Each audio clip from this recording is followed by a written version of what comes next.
Hello students, myself Vanna Dave from Civil Department. Welcome to our lecture of Building Services. So today we will continue your unit number 1 is Introduction of Building Services.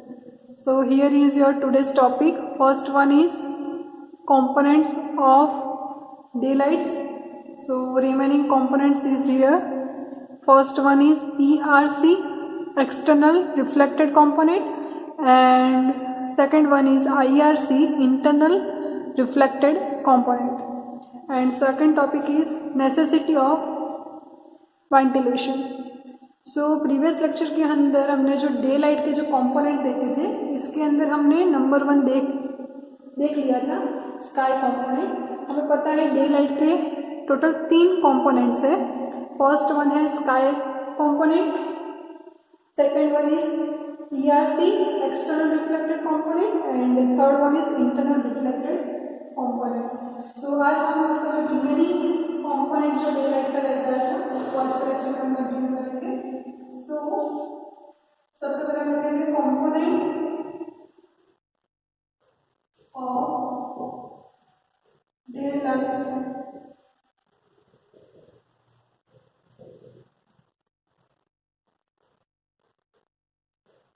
तो number 1 इसके अंदर था sky component जो होगा SC. उसके बाद था internal reflected component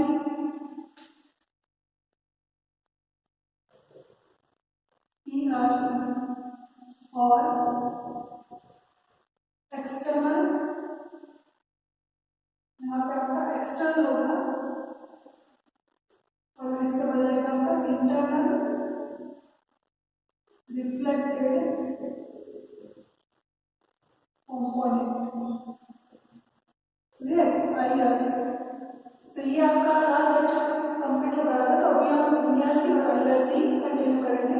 तो सबसे पहले हम देखेंगे इंटरनल रिफ्लेक्टेड कंपोनेंट ERC. सो इसके अंदर क्या आएगा, सबसे पहले हम डिफाइन करेंगे इसको. सो यहाँ पे मैंने ERC that means external reflected component क्या है उसकी जो डेफिनेशन है वो लिखी है. तो क्या है इसकी definition? The ratio of the part of the daylight illuminance at a point on a given plane which is received by direct reflection from external surface from the entire hemisphere of an unobstructed clear sky. That means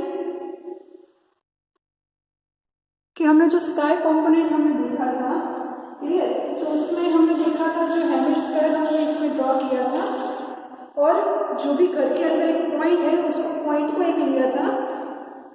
जैसे कि मैं यहाँ पे draw करूंगी, यहाँ पे कोई point है P और यहाँ पे आपका कोई विंडो है ऐसे, क्लियर. तो यहाँ से ऐसे हमने ड्रॉ किया था, क्लियर.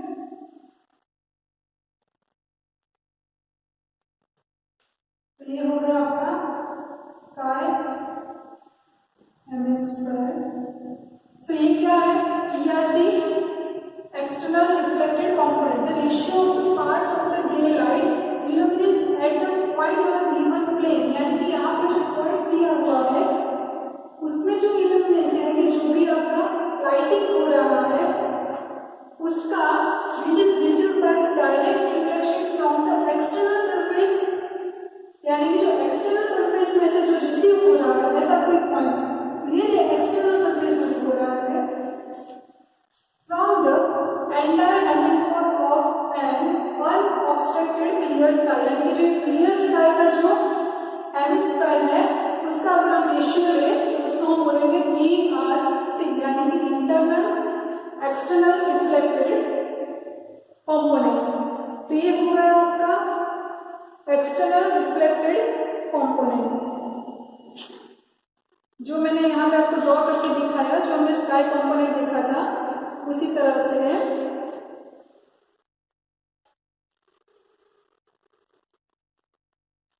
और यहाँ पे अगर हम देखें तो जो कि विंडो का जो ऑब्स्ट्रक्टेड जो पार्ट है उसका कंपोनेंट भी हम फाइंड कर सकते हैं इसके ऊपर से।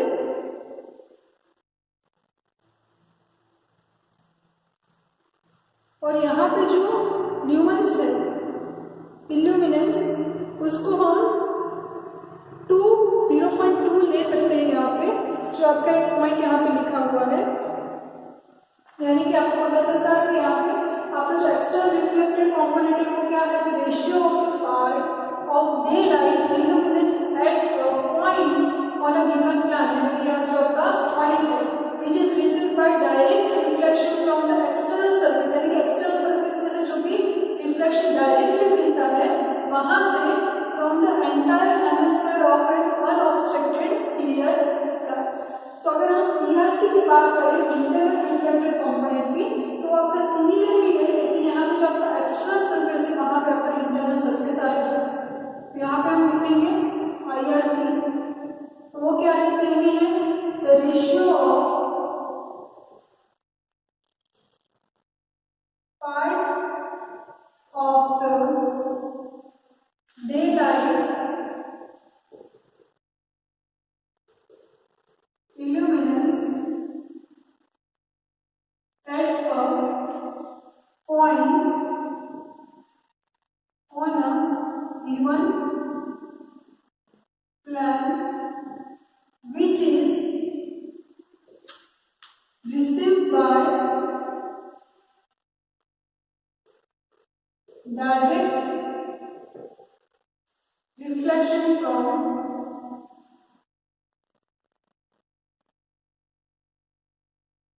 यहाँ पे आपका सिर्फ चेंज होगा इंटरनल सरफेस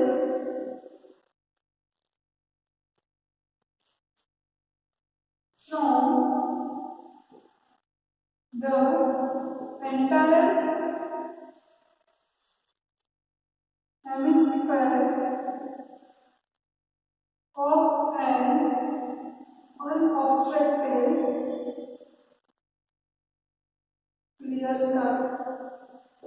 यहाँ की दोनों सेम ही है, जो रेशियो है, ratio of the part of the daylight illuminance at a point on a given plane which is received by direct reflection from internal surface. तो यहाँ पे आपका direct reflection from external surface from the entire hemisphere of an unobstructed clear sky. तो ये आपका ERC और IRC clear. तो ये आपका है एक्सटर्नल रिफ्लेक्टेड कंपोनेंट और internal reflected component.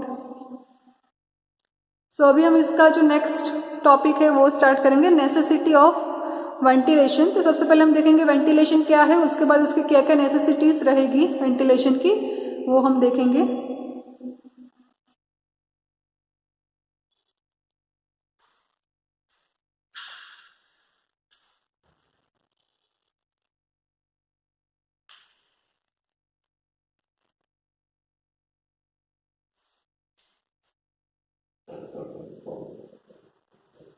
Necessity of ventilation।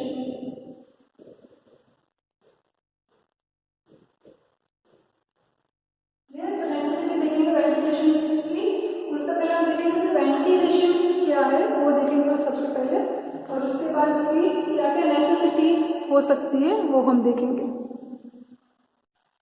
सो यहाँ पे मैंने जो भी नेसेसिटी ऑफ वेंटिलेशन है और व्हाट इज द वेंटिलेशन दोनों लिखा हुआ है।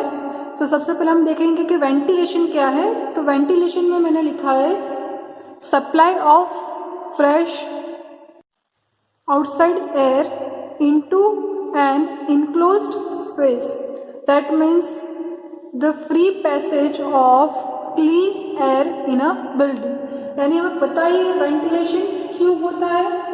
तो वेंटिलेशन जो भी अच्छी आपकी जो एयर है उसका सर्कुलेशन अच्छी तरह से हो और कोई भी बिल्डिंग के अंदर अच्छी जो भी एयर है वो अंदर आए और जो हार्मफुल एयर है वो बाहर हो जाए, इसके लिए जो भी प्रोवाइड होता है इसको हम बोलते हैं वेंटिलेशन, जो आपके बिल्डिंग के अंदर होती है। और इसकी नेसेसिटी बहुत ही ज़्यादा इम्पोर्टेंट है।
वेंटिलेशन की बहुत ही ज़्यादा ज़रूरी है।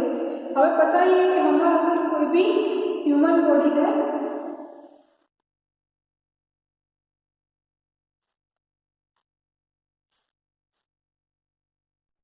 उसकी जब ब्रीथिंग होती है तब हमें पता है कि वो कोई भी ह्यूमन बॉडी की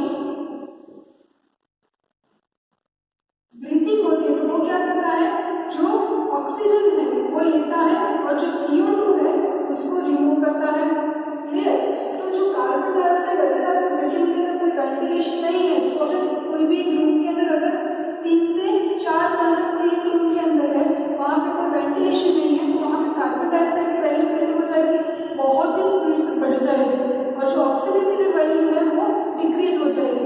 यानी कि जो वेंटिलेशन होगा वो सबसे पहले क्या करेगा, जो removal of carbon dioxide from the building या फ्रॉम द रूम, यानी कि रूम से बाहर वो आपका जो कार्बन डाइऑक्साइड जो आपका हार्मफुल जो भी ये ऑक्सीजन है, कार्बन डाइऑक्साइड जो है वो आपका एयर रिमूव करेगा। सेकेंड देखें तो उनको supply fresh air rich in oxygen, यानी कि जो ऑक्सीजन वाली जो एयर है, फ्रेश एयर है, वो आपके बिल्डिंग के अंदर सप्लाई करेगा। वेंटिलेशन के ये बहुत ही इंपॉर्टेंट 2 पॉइंट्स है। नंबर 1 में है वो रिमूव करेगा carbon dioxide air from the building और to supply the fresh air rich in oxygen, जहाँ पे ऑक्सीजन ज़्यादा है ऐसे फ्रेश एयर को आपके अंदर एंटर करेगा जो भी बिल्डिंग है इसके अंदर। उसके बाद है number 3 to suppress odours, smokes etcetera, यानी कि आपके जो रूम के अंदर जो भी गंदगी है या फिर जो भी आपके इसके अंदर जो भी बैक्टीरिया के लिए जो भी बैक्टीरिया है या फिर जो भी आपका स्मोक है वो सब कुछ क्या करेगा, रूम से बाहर निकालेगा। यानी कि जो भी स्मोक है या फिर जो भी बैक्टीरिया है या फिर जो भी गंदगी है वो आपके रूम से बाहर निकालेगा। तो ये वेंटिलेशन का एक मेन पर्पस है। उसके बाद है to reduce humidity inside the building, यानी कि जो आपका ह्यूमिडिटी उसको अगर हम बोले तो उसको हम बोलेंगे भेज, तो आपकी जो ह्यूमिडिटी है जो बिल्डिंग के अंदर वो कम करेगी, रिड्यूस करेगी। तो वेंटिलेशन का ये एक इम्पोर्टेंट पॉइंट रहेगा। उसके बाद अगर हम देखें तो नंबर 5 टू कंट्रोल डस्ट, तो वो कैसा होगा, तो कोई भी बिल्डिंग है उसके अंदर जो भी डस्ट का वैल्यू अगर बढ़ गया है तो उसको जो भी अशुद्धि है या फिर जो भी डस्ट है उसको कंट्रोल में रखने के लिए आपका वेंटिलेशन होना बहुत ही ज़्यादा ज़रूरी है। अगर आप कोई बिल्डिंग के अंदर किसी की भी सफाई या फिर कुछ भी कर रहे हैं तो कोई डस्ट हो जाएगा, तो डस्ट कंट्रोल के लिए आपका वेंटिलेशन होना जरूरी है। उसके बाद है to removal of body heat liberated, यानी कि जो बॉडी की जो हीट है उसको भी आपकी जो रूम है या फिर जो भी बिल्डिंग है उसमें से बाहर करने के लिए आपका वेंटिलेशन बहुत ही ज़्यादा इम्पोर्टेंट है। इससे आपका जो भी बॉडी का जो टेम्परेचर है वो मेंटेन रहता है इसकी वजह से।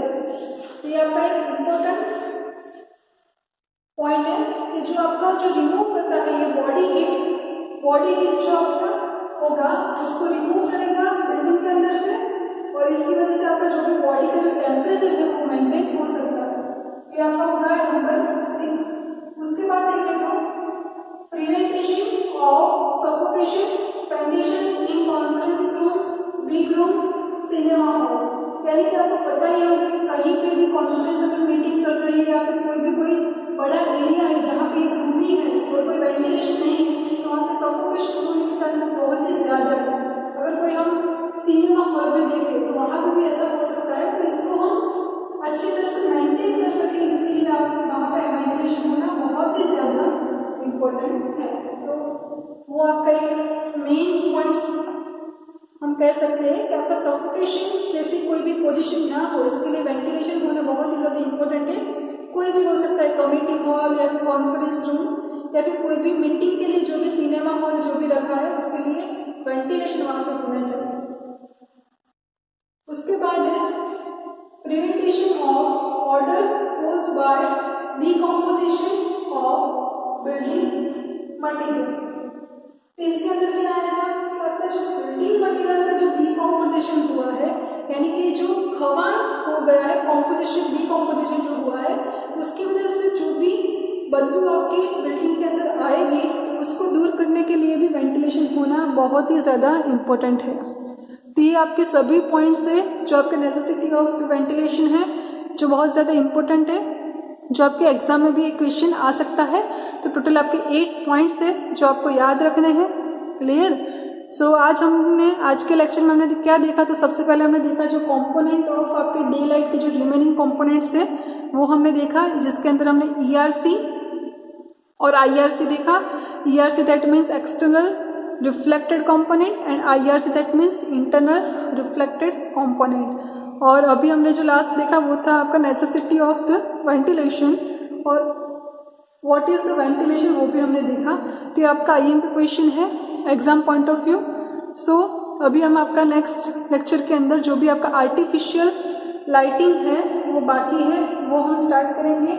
और वेंटिलेशन की भी टाइप्स है, आर्टिफिशियल है, उसके अंदर नेचुरल वेंटिलेशन है, वो सब कुछ भी हम नेक्स्ट लेक्चर के अंदर कंटिन्यू करेंगे।